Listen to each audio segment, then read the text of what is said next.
Okay, we're going to do shoulder range of motion now. This is a pretty common one. First of all, you want to look at how the unit is set up. For this, I'm just going to use a chair alongside of the unit.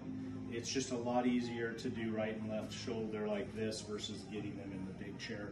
I kind of like them to be able to move around a little bit better. I don't like them being as far off the ground.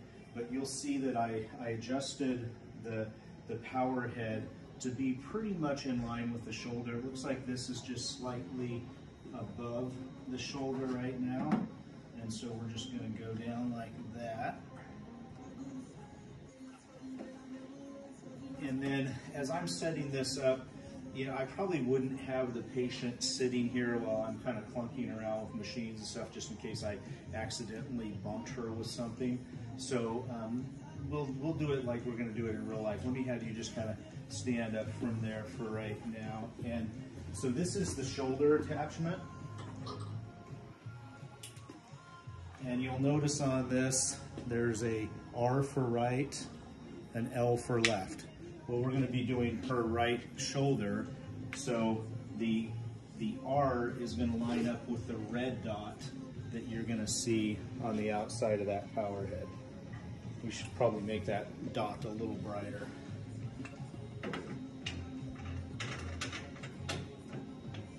You can see why it's best that she's not sitting in here as I'm trying to do this type of thing.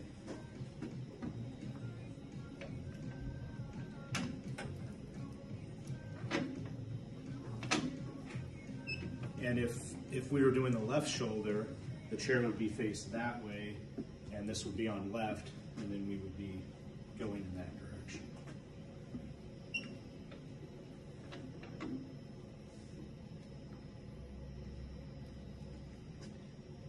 Okay, so we have that. Again, before you sit down here, and I'll try to do as much as I can before the patient actually gets in the chair or is watching me. There's steps involved here. I'd rather not be watched that closely as I'm doing most of this type of stuff. But from here, just let me make sure I've got everything tightened up. Oh, that's snug. You don't have to over tighten it, just make sure it's tight. So now we're going to go ahead and start the setup. So I'm going to hit start here. And that's another reason why I wouldn't have the patient here. When I hit start, it freed everything up. And so like if she had her leg there, it would bump it. That's not the best thing in the world. I'm gonna just pull this out here so that it's away from the chair, like that. Just so it's not impinging on anything. We know we're gonna be pretty close here. And now it's asking us to set the range of motion limits, okay? So now we can actually do that. Let me have you go ahead and have a seat here. So now you can just hold on to that. So I'm gonna, there's different ways to do this, but we're gonna do it the safest way first. So we're gonna go up as high as you can. And let's pretend like that's kind of the end of your range of motion. So I'm gonna press this button right here. Okay, and that locks the machine, and then I set the away limit, like that. Okay, so I just hit that. That's as far up as it's gonna go, okay? And now I'm gonna hold on to this again because I don't want you to be surprised. I'm gonna press this button to release, and then this is the towards limit. I'm gonna press this again, and we're gonna set that limit. Okay, so if we're doing passive range of motion right now, we're pretty much ready to go into that phase. And so let's go ahead now and we're going to choose to do passive. And so from here, now when I press this, sometimes the unit will release, and if it's in an up position, that would be a surprise. But we should be in a good position here. So I'm going to press start, okay, and then, excuse me, I shouldn't have, start doesn't matter, it's already been pressed. I'm going to press passive for passive motion, okay? And now this comes on, we're going to be going 30 degrees per second, And you know what I'll have you do now that we know it's not going to hit your leg or anything like that? Just go ahead and let go and relax, just so you're out of the way of that machine. We want it to cycle through the range of motion once without you holding on to it, just in case maybe we set it up too fast, because right now we have it at 30 degrees per second. We're going to set it to 45, but if you had accidentally set that up too fast, then this thing would swing quickly and we would not want that. I think it always resets at 30 to be safe. If you did get in a situation where you were being impinged by this, or maybe you were too close to it, we have a 20-pound force limit going in each direction. That's kind of safe right now, but if she was like a really big person with restrictions, we may need to bump that up a little bit so that just under the weight of her arm, it wouldn't stop the machine. But it is nice to have a little torque limit here, just in case she was in a situation where it was pressing on her, it would only exert, in this case, 30 pounds of force. So now when I hit start, this thing should start going through its range of motion. And again, you're just going to stay clear of it right now. So you can see that's going up, and then that's going back down. Now let's say that we kind of wanted to warm up into the range of motion.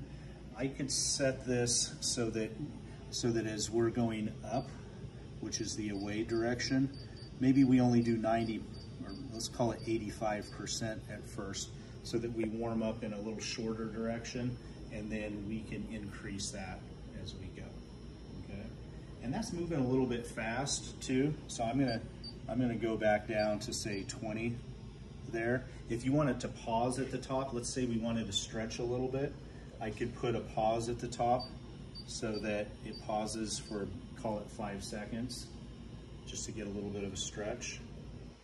Okay, and then when that comes back down, I'm going to stop the machine momentarily, and then I'll have you grab it.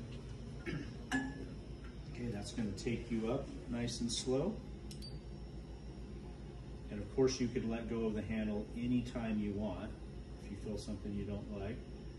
And we have that little pause in there, and then we're going to go down. I'm going to take the pause away right now just because it takes a little too much time.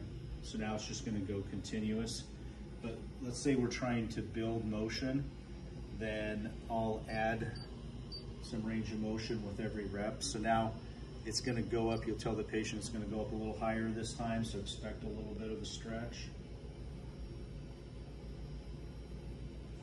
And then on the next rep, it's going to go up 100%. You can see where there'd be an advantage if you really wanted to work range of motion. You would set this up a little bit further than what the patient could initially go, and then you'd make sure that you reduced the percent, you know, by say at least 40%, and then just inchwormed your way up. You just don't want there to be any surprises by having too much range of motion at first. And you could also see where, you know, we could work different angles here. How does that angle feel? Okay. If we wanted to work more of a scaption, we would just have you turn your body to the left a little bit, just to kind of open that angle up. You feel how that feels a little bit different. I should have said also, it's kind of a moot point because here we have her with a handle that she could let go of, but if you did feel something you didn't like, you would just press that button and it would stop everything. In fact, let's press that button just so you see how it works. So that locks everything up. If we wanted to resume after a lockup like that, you'd have to press stop again and then restart it, and it goes after that. I'm not a big fan of having the patient use the stop button, because even with knee range of motion, when you press that, it'll stop you in that range of motion that you might be having difficulty with, you know, and then you know, a person is locked in an uncomfortable position. So it's not the ideal scenario, but it is a safety feature. It's just sometimes it will stop again in a position that's not that comfortable. So that's just shoulder range of motion. And from this, you know, We like the passive mode, but we could tell the patient, okay, I want you to help it on the way up, and then help it on the way down. So those would be concentric contractions. We could see there's a force curve going on here. I'm gonna put it on auto so that it'll adjust this curve so it's not all the way off the chart. And so as we're doing this now, we could see how many pounds you're pushing. It's not a test, it's just kind of nice biofeedback. So you're helping it up and then you're helping it back down. And again, that's concentric. If we wanted to work eccentric, we would say, okay, resist a little bit on the way up, but not to pain. And then on the way down, this one's going to be more difficult, but resist a little bit on the way down, but not to pain. That's okay.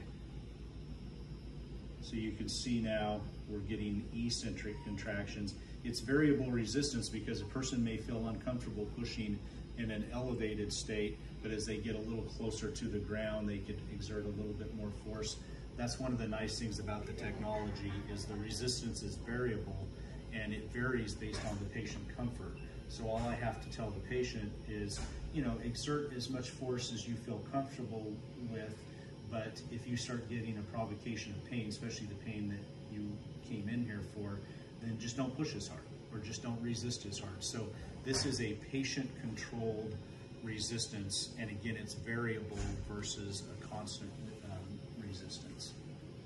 So we're going to do that. And in the case of using this, you could either press stop, or if you wanted to give the person a break, they could just let go of it. It's safer to press stop though, because now you don't have something moving that somebody could walk into. So I'm going to stop that.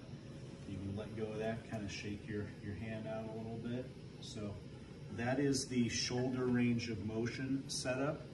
And next we'll do the internal external rotation, and we'll kind of take apart this stuff to show you how that would look.